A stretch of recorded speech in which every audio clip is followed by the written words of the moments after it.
Another fantastic guest host doing double duty for this month's Top 10s and Creators Corner segments, and a nice chat with a new cozy mystery writer. What a great way to kick off the summer. I'm your host, Garrett K. Jones, and this is The Right Way.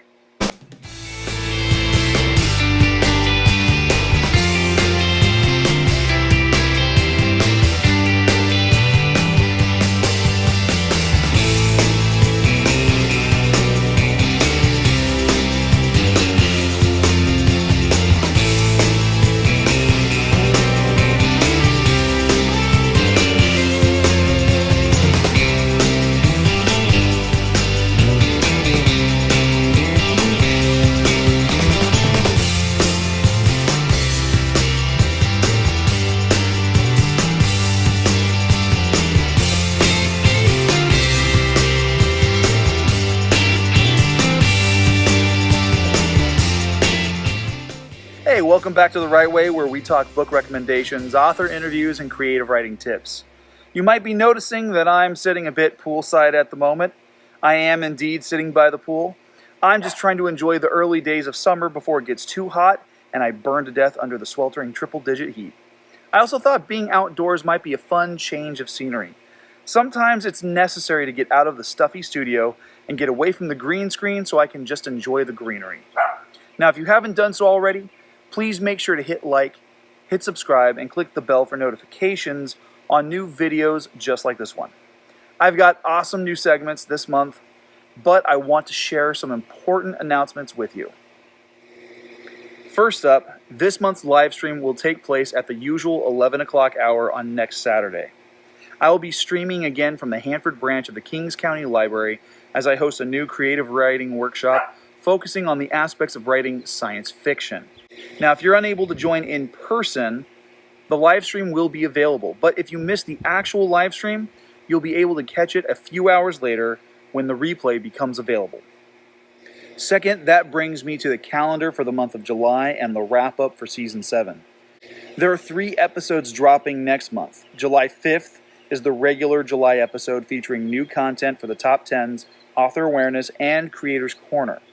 That will be followed up the following week, July 12th, with the July livestream episode. Then, the season ends 2 weeks later with a very special finale. Gotta be careful, there's water over there. Lastly, I have new updates on events that I have coming up. So far, I have 2 local events coming up between now and early 2026. First up, on August 23rd, I'll be up in Madera for the Heart of the Valley Book Fair. I'll have more information on that next month. Then on February 7th, I will be one of 5 local authors featured at Visalia's first and hopefully annual Moonlit Revelry Ball.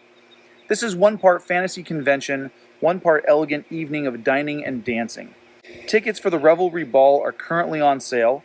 You can purchase tickets in advance by clicking the link in the video description or by scanning the QR code that's going to be on the screen now.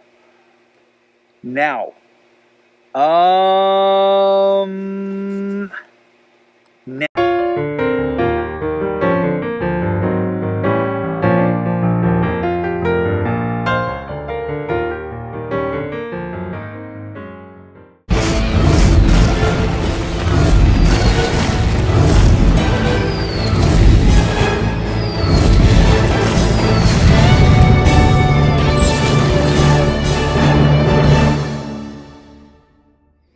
So I've got another double dose guest host for the month of June. A couple of months ago, I was featured as a guest host on the Speculative Sandbox, which is an amazing podcast hosted by Vickie Lan. I thought she would make a great guest host in return, so here's Vickie offering you her top 10 book recs. Hi, everybody. My name is Vickie Lan from the Speculative Sandbox podcast. I'm so thankful to Garrett K. Jones for inviting me onto his series to share with you 10 books in my recommendations. So let's jump right into it. I decided to focus on 10 inventive books with something to say, or I like to call these books that have thought exercises in them. So without much ado, let's begin. Let's start with The Body Scout by Lincoln Michel. I love this book because it is a look at the future of healthcare in a world where you can either do body modifications with like bionics, or you can explore pharmaceuticals. And what makes this book so fun and interesting is it takes the perspective of the sports industry. So imagine a future where sports have been influenced and changed by these advancements in technology. Next, we have Moonbound by Robin Sloan. This was a really fun read. It's science fiction fantasy. It takes place thousands of years into the future on Earth, when a new society is completely taken over and the world isn't what we can recognize anymore. I love books like this. This is the first time I ever felt like I did reading The Hobbit for the first time, or watching the Lord of the Rings for the first time. Moonbound put me in a fresh perspective in a fresh world. Next, we have Babel by R.F. Kuang. This is a fascinating alternate historical fiction. It looks at colonialism coming out of the UK into other parts of the world, specifically through the use of language and magic, where words have magic and you are able to etch spells or magic into objects by writing words into those materials with a special tool. What's fascinating about this is you can't just look at you can't just decide to write any word into a tool. Let's say that you want to write the word fire into a table because you want to set it on fire, for example. The word fire, the language itself is steeped in history and uses. And so depending on what word you use, you could be evoking a different kind of magic based off of its own history. All right, we have The Husbands by Holly Gramazio. This, this is definitely a more lighthearted thought exercise. This book is about a woman who comes home one day and discovers that there's a man in her house. I mean, she's not married, she's not dating. There's a man in her house, and she realizes as she looks around the room that they're married. They have photos of their wedding. They have clear remnants of a life together throughout the apartment. And at one point, she sends him up to the attic to get something, and when he comes back down, he's a completely different man. Thus, she discovers that the attic holds an eternity of different husbands that she could have had in the many multiverses of her life. We have The Warehouse by Rob Hart. I've had the privilege to interview Rob Hart a couple times on Speculative Sandbox. Very smart and compassionate man. And that compassion shines in this book. So The Warehouse takes place in a dystopian future, a corporatocracy where an Amazon-esque corporation has essentially taken over the world and governs the world. And really the best way to have to work is to work for this company. And it explores, he took real world situations like apartment complexes and dorms that they built for workers for Amazon and explored what it's like to be living and working in those conditions, how this company gamifies work performance, but they set impossible goals. Kings of the Wyld by Nicholas Eames. I loved this. This was a very, very fun, I guess you could say, thought exercise, where the heart and soul of the book is about intertwining fantasy tropes with 80s metal bands, which is sensational. I love this so much. So it's about a group of men and kind of like, past their prime. They used to be the kinds of guys that you hire to go defeat a troll or slay a dragon in this fantasy medieval world. And they've kind of, the band's broken up. They've all gone their separate ways until one of them tries to bring the band back together to save his daughter. And thus their adventures begin. The Knife of Never Letting Go by Patrick Ness. Kind of like a 180 from The Kings of the Wyld, where you had a lot of positive male friendships in this. The Knife of Never Letting Go examines a toxic male society in the future, where in this future, all the women have died. And the main character is a boy, and I believe he's the youngest of that society that he's in. And he, for whatever reason, takes place on an alien planet, and for whatever reason, they can all hear their thoughts. And after a while, something happened; all the women died out, and so it's a society of just the men, but you can hear their thoughts, and it's an interesting look into the psychology of what these particular male characters are thinking all the time. There's a lot of anger and frustration and fear, and they're headed by a mayor and a preacher. When the Moon Hits Your Eye by John Scalzi, and I hope I said that right, John Scalzi. This is a very fun thought exercise. This is what happens if the moon was suddenly replaced by cheese. And I'm about halfway through it right now, so this is one I'm actively reading. And it's fascinating because it takes you through, each chapter is a day in the lunar cycle after the moon changes, and it examines how society responds to this. It starts with the people closest to it, the people that are that take care of like the museums where the moon rocks are stored. Then it goes into the astronauts who are impacted because they were supposed to be the next ones to land on the moon, and now they have to postpone the trip because you can't be landing people on the moon when it's made out of cheese, especially when said cheese is volatile and compressing on itself and causing geysers and explosions. So it's it's so funny to me. It's absurd. I love absurdism. All Are Wrong Todays by Elan Mastai. Time travel. I love time travel. So in this book, what I liked about this is the mechanism for which time travel is made possible. And the way that they do this is, if you think about it, and staying in theme with our solar system, Earth is constantly moving. And when the Earth is moving, if you were to travel back in time 5 months ago, the Earth is no longer where it was 5 months ago. So if time travel was a literal occurrence or literal phenomenon, you would end up in the middle of space and you'd instantly die. So something has to tether you to the Earth. And the way that that is accomplished in this book is you could only accomplish time travel after the invention of a specific power source is made, a power source that takes energy from the turning of the Earth. And then finally, we have Futuristic Violence in Fancy Suits by Jason Pargin. This one came out several years ago. He has since written many follow-ups to it. Jason Pargin is one of my favorite authors. I also had the privilege of interviewing him. He's a phenomenal person, and he's so funny, and he's big on TikTok, so check him out. But in this book, I would say this book came out quite a while ago, maybe 10 years ago, although I'm not 100% sure anymore.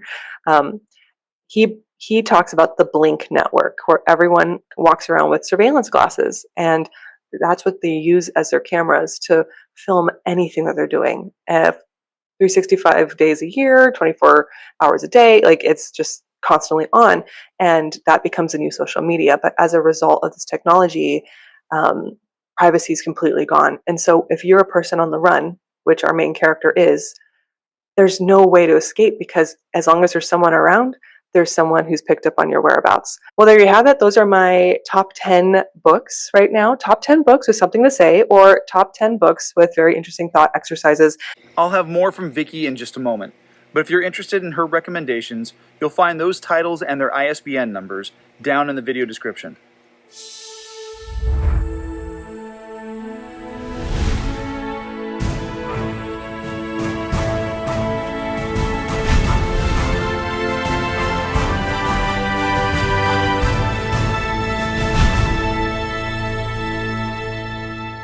I connected with author Emily Karmazin, as I do with most of my guests, through Instagram. She's an author of cozy mysteries, and it's been a while since I've had someone like her on the show, so please join me in welcoming Emily as this month's interviewee.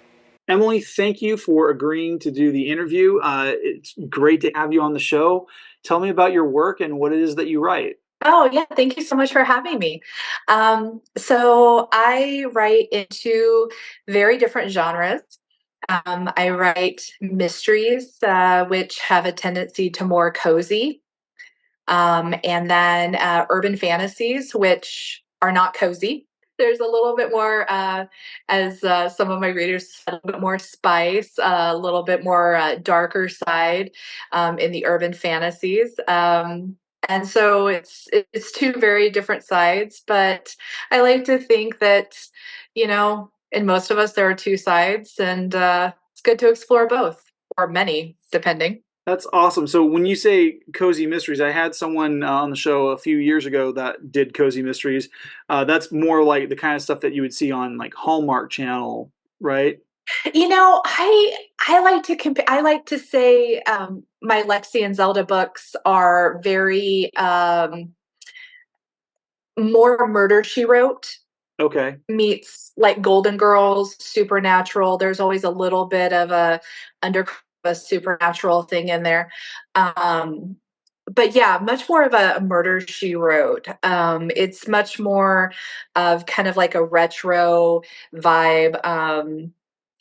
In one of the books, one of their love interests is basically like a Magnum PI dude, because they're in Hawaii, and it was like, that's, super fun, and everybody remembers that from when they were kids watching it. So yeah, I mean, it's a fun read. Nothing salacious happens on the page, of course. It's all inferred. And yeah, it's PG-13. And where my urban fantasy, I would say, is definitely rated R. That's awesome. So how did you get into writing? Was this something that you've always wanted to do, or did you just wake up one morning, you're sipping your coffee, and you're like, I want to write a book? Gosh, I wish. Those people seem to have like immediate success. Legitimately. Yeah, no, it was always a dream of mine to be a writer. Back in the day and in middle school, my best friend Jenny and I, we used to write stories when we probably should have been studying and doing other things in class.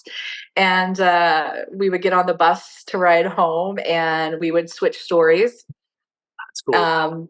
Yeah. And she's actually, our relationship is actually the inspiration for my Lexi and Zelda cozy mysteries. So she's a big part of it. So yeah, it was always there, but life, everyone always told me, oh, you're never going to make a living on it. Oh, don't waste your time with that. It's not worth it. And, I listened to too many people for too long. And then about 15 years ago, NaNoWriMo National Writing Month, a friend was doing it. And I thought, well, gosh, I've always wanted to. Let's see if I can do it. And I did it. And that was the very first manuscript I wrote. And 15 years later, it's still sitting on the laptop, and it will probably be there for a little while longer. But then during COVID, I was sitting here and I was like, I have 5 manuscripts on my laptop. What am I doing? So I guess that was my coffee cup moment, because I thought, it's now or never, right? Either this is something that I'm just wasting my time on, or I'm gonna do it. You mentioned how you and your friend Jenny were kind of the inspiration for your cozy mysteries. What are some of your other inspirations that you have when you're writing your stories? Just whatever strikes me as interesting or odd. Somebody sent me a video recently of didn't know the rabbits could swim. And I find that to be absolutely terrifying. Oh, man. It was terrifying, and I don't know why, because rabbits are like cuddly and warm and fuzzy, but watching that thing swim, I was like, oh, no, that's a horror. That's horror right there. That is another level. And I was like, wow, wouldn't it be interesting if there was a creature in another world that was warm and cuddly, and then, hit, sand or grass or something, and suddenly became vicious? Wouldn't that be interesting? So I sometimes play around with short stories like that. I have another urban fantasy that I'm hoping to get out soon. And I thought, what would happen if we could just leave our world behind? I was watching, I was probably, one of those shows on like Lifetime, like Deadly Women, or, one of those where, somebody could get on a train in Chicago in the 19th century, and then, get on the train in Chicago, get off of it in Denver, and not only be a totally different person, but be a totally different gender. They could totally start their lives over, right? And that could be done up until probably about 100 years ago, give or take. And that's not something today that we can really do. I mean, people have tried to do it. People have tried to, get around their electronic footprint. Yeah. But it's almost virtually impossible. And it's so interesting to me. And so sometimes I'll just see an article about, hey, I tried to lose my digital footprint for 48 hours. Here's how it went. And I'm like, wow, okay, so what happened if you just disappeared? which also concerns some of my friends because then they think that's kind of creepy that I'm talking about what if we just disappeared. What has been one of the biggest challenges that you've faced in the creation of your work? I think one of the biggest challenges I've found is solitude. You know, the writing world is so lonely. You know, there's nobody really there with you when you're writing your story. I mean, you might be in a writing group sitting at a table.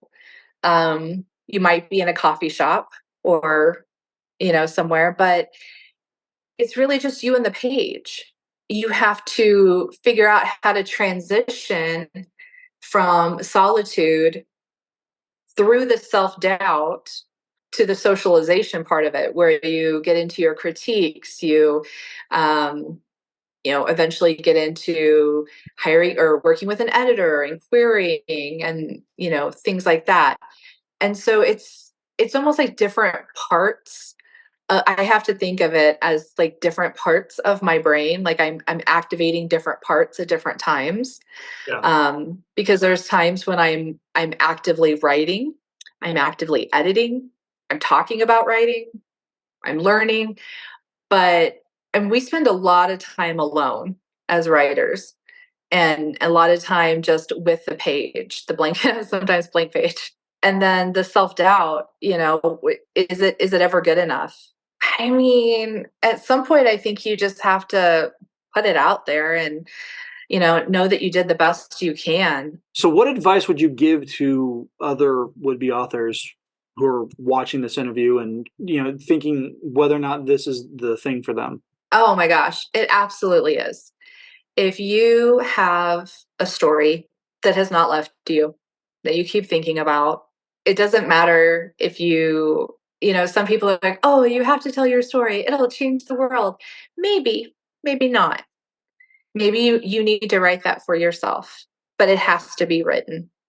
There's a reason it has to be written. Yeah, and I guarantee you, even the process of writing it will change you and you will learn something. So, Yeah, Emily, thank you. we're coming up on the last question here. How can people connect with you and how can they get copies of your work? What's the best way to go about doing that? All of my work is on Amazon, Emily Karmazin. Uh, Everything can be found on Amazon, or you can shoot over to my website, emilykWriter.com. I'm also on Instagram, and I have a writing page, like a fan page on Facebook. So you can see any specials. I think I've got a couple free samples out right now. And books are kind of come and go from Kindle Unlimited. So always keep an eye out for that. Well, Emily, it has been an absolute pleasure to have you on the show. Thank you for joining us. Thank you so much for having me. I appreciate it. Thank you. You're very welcome. A big thank you to Emily for being this month's Author Awareness interviewee. If you'd like to connect with her and get copies of her work, you can find those links down in the video description. You can also catch the unedited version of this conversation through my support page on Patreon.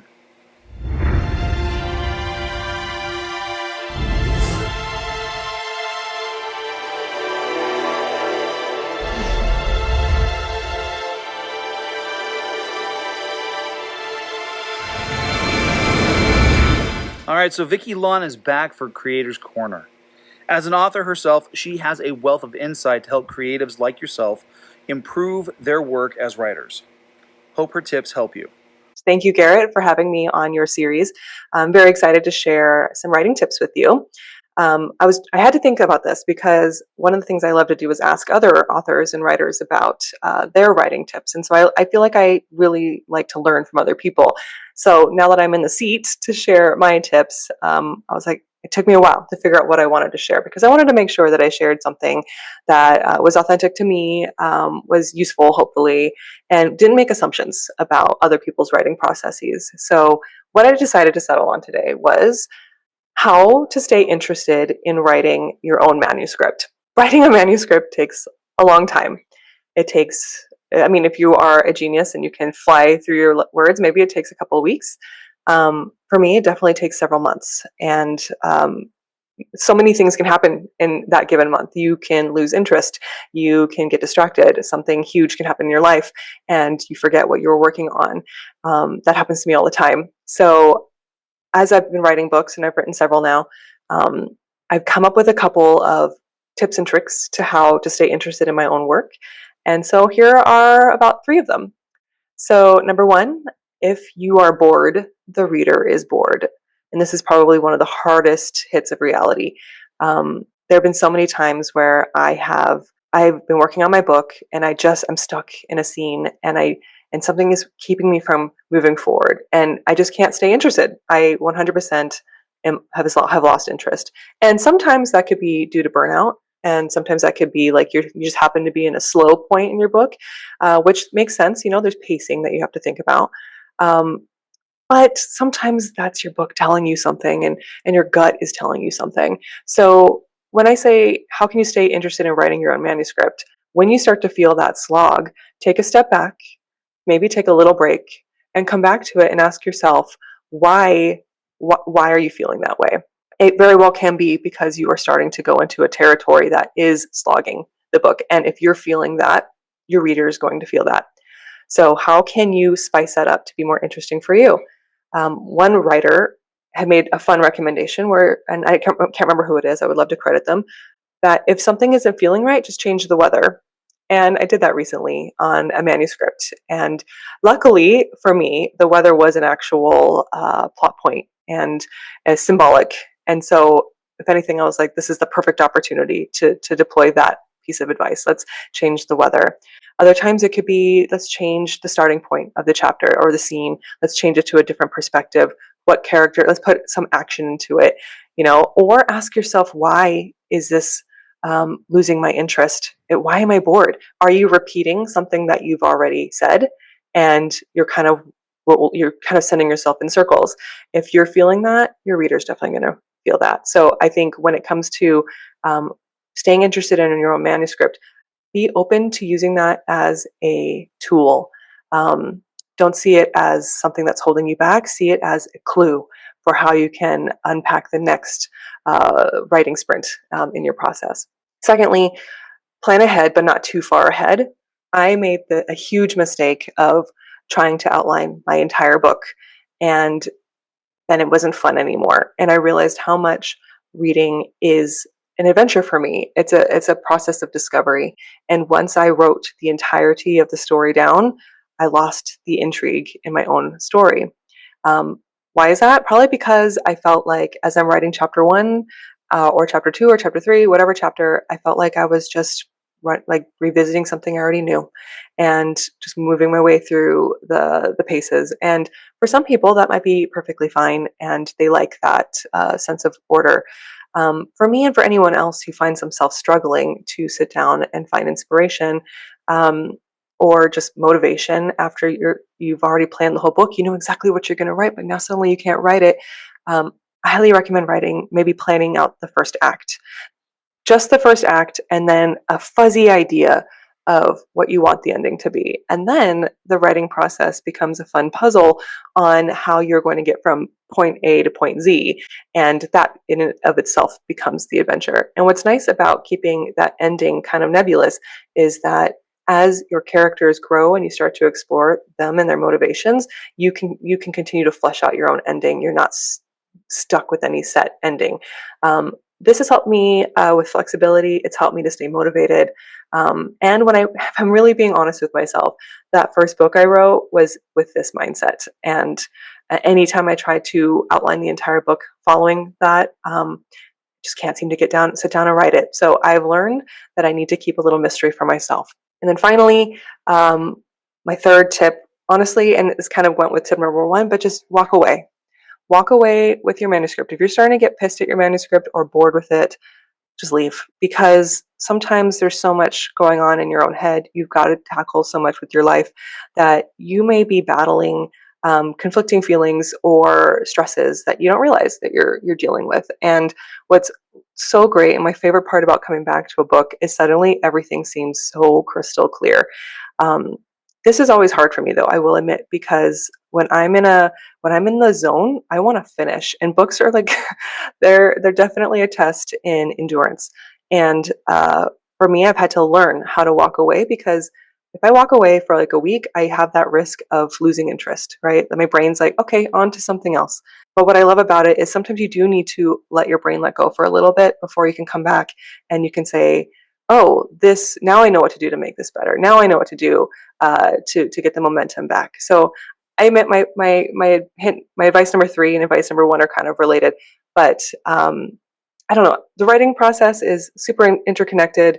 It's this fun little nebulous process inside your head, and yeah, just in the end, trust your gut, have fun. Don't put yourself in too many boxes at once, and just enjoy the creativity. So there you have it. Again, I'm Vickie Lan from Speculative Sandbox podcast. Check me out wherever you stream podcasts. Thanks again, Garrett, and I'll talk to you later. Bye. Big thank you to Vickie for being this month's Creators Corner guest host. Now, if you'd like to connect with her and check out her work as an author and as a podcast host, you can find all her links down in the video description.